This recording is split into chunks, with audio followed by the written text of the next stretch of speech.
Welcome to SBS digital learning. Artificial intelligence அப்படின்னா மனிதன் எப்படி திங்க் பண்ணி ஒரு ப்ராப்ளத்தை சால்வ் பண்ணுறானோ அதே மாதிரி மெஷினை திங்க் பண்ணி ப்ராப்ளம் சால்வ் பண்ண வைக்கிறது. இந்த ஆர்டிஃபிஷியல் இன்டெலிஜென்ஸுடைய ஒரு பகுதி தான் ML, அதாவது மெஷின் லேர்னிங். இந்த மெஷின் லேர்னிங்கிறது சப்செட் ஆஃப் ஆர்டிஃபிஷியல் இன்டெலிஜென்ஸ்.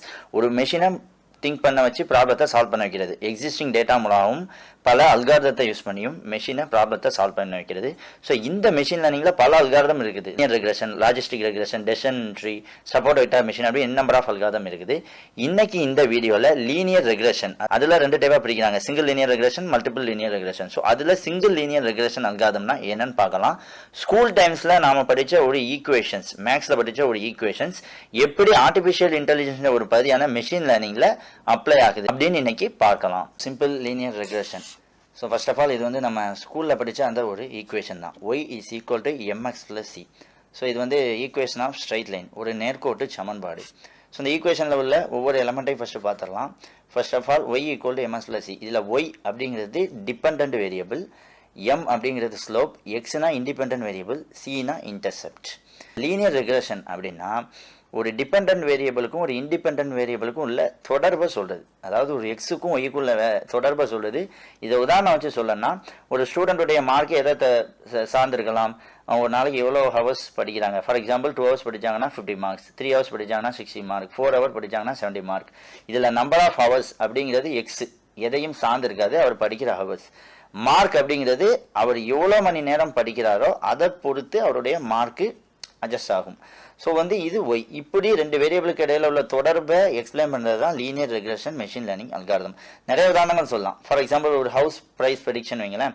ஒரு வீடு இருக்குது, அந்த வீடோடைய ரேட் வந்து எதை சார்ந்திருக்கலாம், அந்த வீட்டினுடைய சைஸை சார்ந்திருக்கலாம். ஃபார் எக்ஸாம்பிள் 100 ஸ்கொயர் ஃபீட்னா 1 லட்சம் ரூபாய், 200 ஸ்கொயர் ஃபீட்னா 2 லட்சம், ஒரு உதாரணத்துக்கு சொல்கிறேன். 300 ஸ்கொயர் ஃபீட்னா 4 லேக். இப்படின்ட்டு அந்த ஸ்கொயர் ஃபீட்டை பொறுத்து அந்த வீட்டினுடைய ரேட்டு நிர்ணயம் செய்யப்படலாம். அப்போது இங்கே எக்ஸுங்கிறது ஸ்கொயர் ஃபீட், ஒய்ங்கிறது அதனுடைய ரேட். அப்போ ஒய்க்கும் எக்ஸுக்கும் உள்ள தொடர்பு ஒரு வீட்டினுடைய ரேட்டு அதனுடைய சைஸை பொறுத்து அமையுது அப்படிங்கிறது. ஸோ இப்படி எந்த ஒரு ரெண்டு வேரியபிளுக்கு இடையில உள்ள தொடர்பை கண்டுபிடிக்கிறது அல்லது எந்த ஒரு ரெண்டு வேரியபிளுக்கு உள்ள தொடர்பை எக்ஸ்பிளைன் பண்ணுறது தான் லீனியர் ரெக்ரெஷன். ஸோ இதான் மெஷின் லேர்னிங்கில் லீனியர் ரெக்ரெஷன் மெஷின் லேர்னிங் அல்காரிதம்னு சொல்கிறோம். ஸோ இங்கே y equal to ms plus c இது ஃபார்முலா. அப்படியா ஸ்லோப் m கண்டுபிடிக்க formula summation of xi minus x average into yi minus y average divided by summation of xi minus x average the whole square. அடுத்தபடியா c கண்டுபிடிக்கிறதுக்கு formula c equal to y average minus m into x average. So இந்த பார் போட்டதை நம்ம ஆவரேஜ்னு வாசிக்கணும். So தனித்தனியாக ஒரு equation நம்ம என்னன்னு பார்க்கலாம். ஸோ இப்போ இந்த 3 ஃபார்முலாவை ஞாபகம் வச்சுங்க. y equal to ms plus c, அடுத்து m கண்டுபிடிக்க ஃபார்முலா என்ன, அடுத்தபடியாக c கண்டுபிடிக்க ஃபார்முலா என்ன. இது இப்போ நம்ம we have an equation, we have a formula. இதில் ஒரு சாம்பிள் டேட்டாவை அப்ளை பண்ணி லீனியர் ரெக்ரெஷன் எப்படி ஒர்க் ஆகுதுன்னு பார்க்கலாம். ஸோ வந்து நான் வந்து எக்ஸாம்பிள் டேட்டா என்ன எடுத்திருக்கேன் அப்படின்னு பார்த்தீங்கன்னா, நம்பர் ஆஃப் ஹவர் ஸ்டடீஸ். ஒரு ஸ்டூடெண்ட் இருக்காரு, அவர் எவ்வளோ நேரம் படிக்கிறாரு, அவருடைய மார்க் எப்படி. ஃபார் எக்ஸாம்பிள் அவர் இந்த டேட்டாவை கவனிச்சு பாருங்க. எக்ஸ் டேட்டா வந்து number of hour studies. 2 hours படித்தாருன்னா அவருடைய mark y equal to 50. 3 hours படித்தாருன்னா அந்த ஸ்டூடெண்டுடைய மார்க் 60. 4 ஹவர்ஸ் படித்தாருன்னா 70 மார்க் எடுக்கிறாரு. 5 ஹவர்ஸ் படித்தாங்கன்னா 80 மார்க் எடுத்திருக்காரு. 6 ஹவர் படித்தவர் 90 மார்க் எடுத்திருக்காரு. அவருடைய மார்க் எவ்வளோ நேரம் படிச்சிருக்காரு அப்படிங்கிறத சார்ந்து இருக்குது. இப்போ இந்த தொடர்பை நாம எக்ஸ்ப்ளோர் பண்ண போகிறோம். So first of all given data x equal to 2, 3, 4, 5, 6, அதாவது number of hour studies. y equal to 50, 60, 70, 80, 90 அவர் எடுக்கிற மார்க். ஸோ முதல் கட்டமாக நாம எக்ஸ் ஆவரேஜ் கண்டுபிடிக்கணும். எக்ஸ் ஆவரேஜ்னா மொத்த எக்ஸ் வேலையும் கூட்டி நம்பர் ஆஃப் எக்ஸ் வேலை டிவைட் பண்ணணும். அதாவது இங்கே மொத்த எக்ஸ் வேலை என்ன இருக்குது, 2. இங்கே கவனிச்சு பாருங்க, எக்ஸ் பார் அதாவது x average equal to 2 + 3 + 4 + 5 + 6 divided by number of values 5. So 5 வேலையும் கூட்டி 5ஆல் டிவைட் பண்ணுறோம். So we have 20 divided by 5. finally we have 4. So the average of x is 4. அப்போ x உடைய ஆவரேஜ் என்னன்னா 4. அடுத்தபடியாக சிமிலர்லி y ஆவரேஜ் கண்டுபிடிங்க. 50 + 60 + 70 + 80 + 90 divided by 5. So we have the total 350 divided by 5 is equal to 70. So x average 4, y average 70. இந்த ஃபார்முலால x ஆவரேஜும் y ஆவரேஜும் கண்டுபிடிச்சிட்டோம். அடுத்தபடியாக m கண்டுபிடிக்கும். So m கண்டுபிடிக்க இங்கே நம்ம ஃபார்முலா ஆல்ரெடி வச்சுருக்கோம். இந்த ஃபார்முலாவில் நம்மக்கிட்ட எல்லா வேல்யூமே இருக்குது. அப்ளை பண்ணிங்கன்னா நம்ம m வேல்யூ கிடைக்கும்.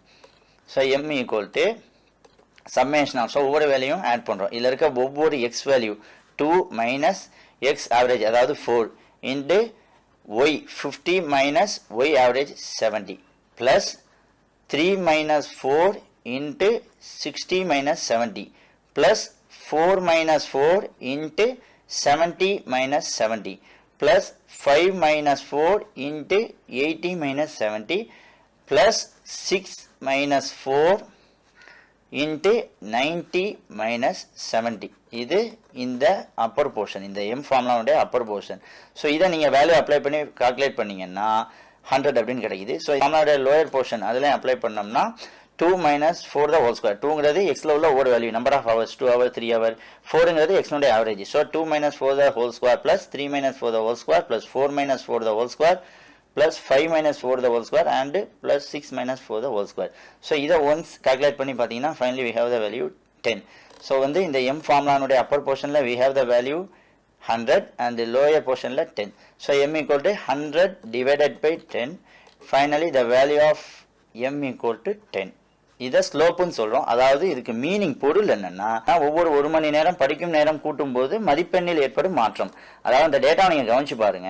அந்த ஸ்டூடெண்ட் ஒவ்வொரு மணி நேரம் அதிகமாக படிக்கும்போது அவருடைய மார்க்ல 10 மார்க் வேரியன்ஸ் வருது. ஸோ 2 ஹவர்ஸ் படிக்கும்போது 50, 3 ஹவர் படிக்கும்போது பிளஸ் 10 60 வருது, 4 ஹவர்ஸ் படிக்கும்போது பிளஸ் 10 70 வருது. அப்போ ஒவ்வொரு மணி நேரம் அவர் அதிகமாக படிக்க அவருடைய மார்க்ல ஏற்படுற மாற்றம் 10. இதை தான் m ஸ்லோப்னு சொல்றோம். இதை இந்த ஃபார்முலா போட்டு நாம கண்டுபிடிச்சிருக்கோம். அடுத்த கட்டமா c கண்டுபிடிக்கணும். So c is equal to y average minus m into x average. So வந்து y average மேல நம்ம கண்டுபிடிச்சு வச்சிருந்தோம் 70 மைனஸ் m இப்போ கண்டுபிடிச்சோம் 10 into 4 x average. So calculate பண்ணோம்னா 10 into 4 40, 70 minus 40, c is equal to 30. So value of c is 30. இதுக்கு meaning என்னன்னா, if a student studies 0 hours then his mark is 30. அதாவது அந்த ஸ்டூடெண்ட் படிக்கவே இல்லைன்னா அவருடைய மார்க் 30 இருக்கும் அப்படின்னு நீங்க கவனிச்சு பாருங்க. இதை அப்படியே ரிவர்ஸ்ல பாருங்க. 6 மணி நேரம் படிச்சா 90 மார்க் எடுத்திருக்காரு, 5 மணி நேரம் படிச்சா 80 மார்க், 4 மணி நேரம் படிச்சா 70 மார்க் ஸ்கோர் பண்ணிருக்காரு, 3 மணி நேரம் படிச்சா 60 மார்க் ஸ்கோர் பண்ணிருக்காரு, 2 மணி நேரம் படிச்சா 50 மார்க் ஸ்கோர் பண்ணிருக்காரு. அப்போ ஆட்டோமேட்டிக்கலி 1 மணி நேரம் படிச்சா இந்த எக்ஸிஸ்டிங் டேட்டால இருந்து நமக்கு என்ன பேட்டர்ன் புரிய வருது, 1 மணி நேரம் படிச்சா அவர் 40 மார்க் எடுப்பாரு, 0 அவர் படிக்கவே இல்லைன்னா 30 மார்க் எடுப்பாரு. ஸோ அது நமக்கு சிங்கிற வேல்யூ அதை தான் ரெஃபர் பண்ணுது. ஸோ நம்ம y equal to mx plus C ஃபார்முலாவுக்கு தேவையான எல்லா விஷயமும் கண்டுபிடிச்சிட்டோம். m கண்டுபிடிச்சிட்டோம், value of m equal to 10. So c equal to value of c equal to 30. So இப்போ மெஷினை ஒன்ஸ் நம்ம ட்ரெயின் பண்ணிட்டு அடுத்து மெஷினை ப்ரெடிக்ட் பண்ண வைக்க போகிறோம். ஸோ இது நம்ம கையில் இருக்க டேட்டா. 2 ஹவர் படிச்சா 50 மார்க் எடுக்கிறாரு, 3 ஹவர் படிச்சா 60 மார்க் எடுக்கிறாரு. ஸோ இப்போ இல்லாத ஒரு விஷயத்தை கண்டுபிடிப்போம். ஃபார் எக்ஸாம்பிள் ஒரு ஸ்டூடெண்ட் 3.5 மணி நேரம் அதாவது 3.5 ஹவர்ஸ் படிச்சா அவருடைய மார்க் என்னவா இருக்கும் அப்படின்ட்டு மெஷின் இந்த ஃபார்முலாவெல்லாம் அப்ளை பண்ணி கண்டுபிடிச்சு சொல்ல போகுது. ஸோ அதுக்கான ஈக்குவேஷன், ஸோ அதுக்கான கால்குலேஷன் தான் இது. If a student studies 3.5 hours then his mark could be 3 மணி. ஸோ 3.5 ஹவர் ஒரு ஸ்டூடெண்ட் படிச்சா அவருடைய மார்க் என்னவா இருக்கும் அப்படின்னா, so the value of X equal to 3.5, Y என்னன்னு கேட்டிருக்கோம். நமக்கு ஃபார்முலா தெரியும், Y equal to MS plus C. So Y equal to value of M, எம்னுடைய வேல்யூ நம்ம ஆல்ரெடி கண்டுபிடிச்சு வச்சிருக்கோம் 10. ஸோ எக்ஸ்னுடைய வேல்யூ இப்போ 3.5 ஹவர்ஸ் படிச்சா அவர் என்ன மார்க் எடுப்பாரு, அதான் எக்ஸ். சி ஆல்ரெடி கண்டுபிடிச்சு வச்சிருக்கோம் 30. ஸோ இதை மல்டிப்ளை பண்ணும்போது 10 into 3.5 35 plus 30. So Y equal to 65. அதாவது இதுக்கு அர்த்தம் என்னன்னா 3.5 மணி நேரம் 3.5 ஹவர்ஸ் ஒரு ஸ்டூடெண்ட் படிச்சா அவருடைய மார்க் 65 இருக்கும். நீங்க கவனிச்சு பாருங்க, உங்களுக்கே தெரியும். 3 ஹவர் படிச்சா 60 மார்க் ஸ்கோர் பண்றாரு, 4 ஹவர் படிச்சா 70 மார்க் ஸ்கோர் பண்றாரு. அப்போ ஆப்வியஸ்லி 3.5 ஹவர்ஸ்னா என்னவா தான் இருக்கும், 65 மார்க்கா தான் இருக்கும். அடுத்தபடியா இன்னொரு example, if you student studies 5.5 hours 5.5 மணி நேரம் படிச்சா அவருடைய மார்க் என்னவா இருக்கும். Again formula y equal to MS plus சி, value of m equal to 10, x equal to 5.5 hours, c equal to 10. So once இதை நம்ம கால்குலேட் பண்ணோம்னா அந்த value of y equal to 85. அதாவது ஒரு ஸ்டூடெண்ட் 5.5 ஹவர்ஸ் படிச்சாருன்னா அவருடைய ஸ்கோர் 85 இருக்கும். ஆப்வியஸ்லி நமக்கு தெரியுது 5 ஹவர்ஸ் படிச்சா 80 எடுக்கிறாரு, 6 ஹவர்ஸ் படிச்சா 90 மார்க் எடுக்கிறாரு. அப்போ 5.5 ஹவர் படிச்சா 85 எடுப்பாரு. அப்போ மனித அறிவு வந்து மனிதனுடைய மூளை வந்து ரொம்ப இன்டெலிஜென்ஸ். பார்த்த உடனே நம்ம அந்த டேட்டாவை புரிஞ்சுக்கிறோம். இவர் வந்து 0 ஹவர்ஸ் படிச்சா 30 தான் எடுப்பாரு, 3.5 ஹவர்ஸ் படிச்சா 65 எடுப்பாரு, 5.5னா 85 எடுப்பாரு. மனித அறிவு இதை புரிஞ்சுக்கிறது. இது ஹியூமன் இன்டெலிஜென்ஸ். இதே ஆர்டிபிஷியல் இன்டெலிஜென்ஸ் மெஷினுக்கு மெஷின் லேர்னிங் அல்காரிதம் வழியா சொல்லி கொடுக்கறதுக்கு நமக்கு இந்த மேத்தமெட்டிக்ஸ் ஃபார்முலா தேவைப்படுது. ஸோ அப்போ நம்ம 3 ஃபார்முலா ஞாபகம் வச்சுக்கணும். y equal to MS plus சிங்கிற விஷயம் தேவை. அதில் ஒவ்வொன்றும் எதை பற்றி பேசுது. எம்னா உங்க டேட்டாவில் ஏற்படுற மாற்றம் ஸ்லோப்னு சொல்லுவோம். சினா இஃப் mx is 0, அதாவது mx டைமே 0 ஆயிடுச்சுன்னா ஒயினுடைய வேல்யூ என்னவா இருக்கும். ஸோ இந்த உதாரணங்களை வச்சு பார்க்கும்போது ஒவ்வொரு மணி நேரம் அந்த ஸ்டூடெண்ட் அதிகமாக படிக்கும்போது அவருடைய மார்க்ல ஏற்படுற மாற்றம் 10. ஸோ 2 ஹவர்ஸ் படிக்கும்போது 50 மார்க், 3 ஹவர்ஸ் படிக்கும்போது 60னா ஒவ்வொரு மணி நேரம் அவர் அதிகமாக படிக்கும்போது அவருடைய மார்க்கில் 10 மார்க் இன்க்ரீஸ் ஆகுது. அதுதான் அந்த வேல்யூ ஆஃப் எம் ஸ்லோப். அடுத்தபடியாக அந்த ஸ்டூடெண்ட் ஒரு ஸ்டூடெண்ட் 0 ஹவர்ஸ், அதாவது அவர் படிக்கவே இல்லைன்னா அவருடைய ஸ்கோர் என்னவா இருக்கும் அப்படிங்கிறது தான் அந்த வேல்யூ ஆஃப் சி இஸ் 30 அதை அந்த சி வேல்யூ அதை குறிக்குது. ஸோ ஒன்ஸ் இப்படி தான் நீங்கள் ஸ்கூலில் படித்த லீனியர் ரெக்ரெஷன் ஃபார்முலா, அதாவது equation of straight line formula, இப்படி தான் machine learning which is a subset of artificial intelligence.